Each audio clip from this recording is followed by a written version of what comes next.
David Lynch, père de la télévision moderne, a changé le monde du petit écran en 1990 avec Twin Peaks, série digne du cinéma bien avant Les Sopranos et Breaking Bad.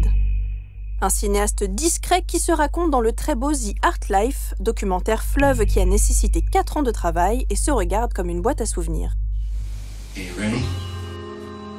À travers ce beau film, on comprend à quel point David Lynch nourrit ses œuvres de ses souvenirs et traumatismes d'enfance, et les liens se tissent tout naturellement entre ses peintures, ses montages photos, ses films et ses séries.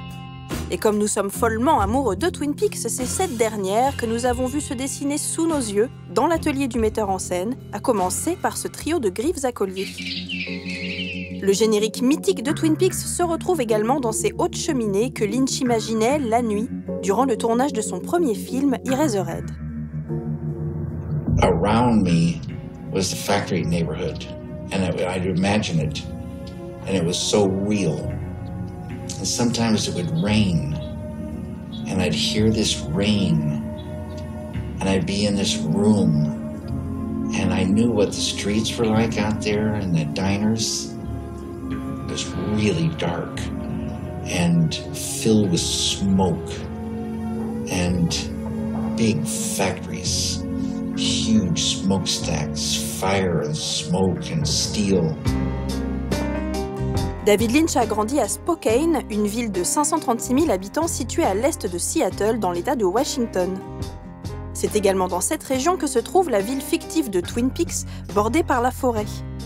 Une ville où chaque bloc et chaque maison abrite des secrets et des histoires.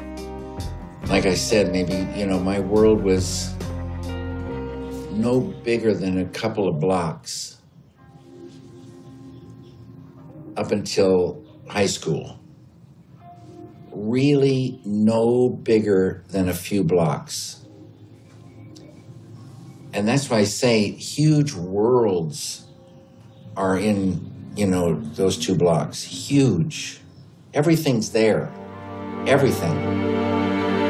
Cette ville, véritable moteur d'imagination, est aussi celle du cauchemar pour Lynch.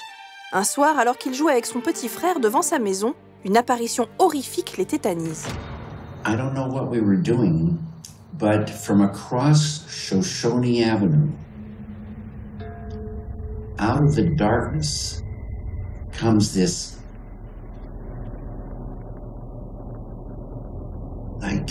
kind of like a strangest dream. Because I'd never seen an adult woman naked, and she had beautiful, pale white skin.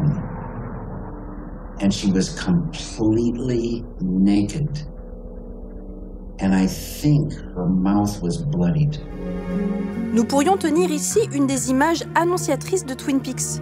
Cette femme mystérieuse pourrait s'être dédoublée pour devenir Laura Palmer, jeune prom queen dont le corps a été retrouvé nu dans une bâche en plastique, et Ronette Pulaski qui déambule tel un fantôme sur un pont suspendu après son agression par le terrifiant Bob.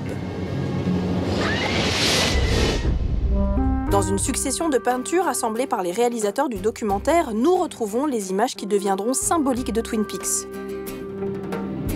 Les bois denses dans lesquels se déroulent les scènes les plus obscures et étranges de la série, le collier d'amitié de Laura enterré par sa meilleure amie, Donna, et son amant, James, le mot « fire » de « Fire Walk With Me », et la chambre rouge dans laquelle l'agent Cooper est transporté dans ses rêves. Le documentaire se clôt sur un poème écrit et illustré par Lynch qui pourrait être le pitch onirique de Twin Peaks.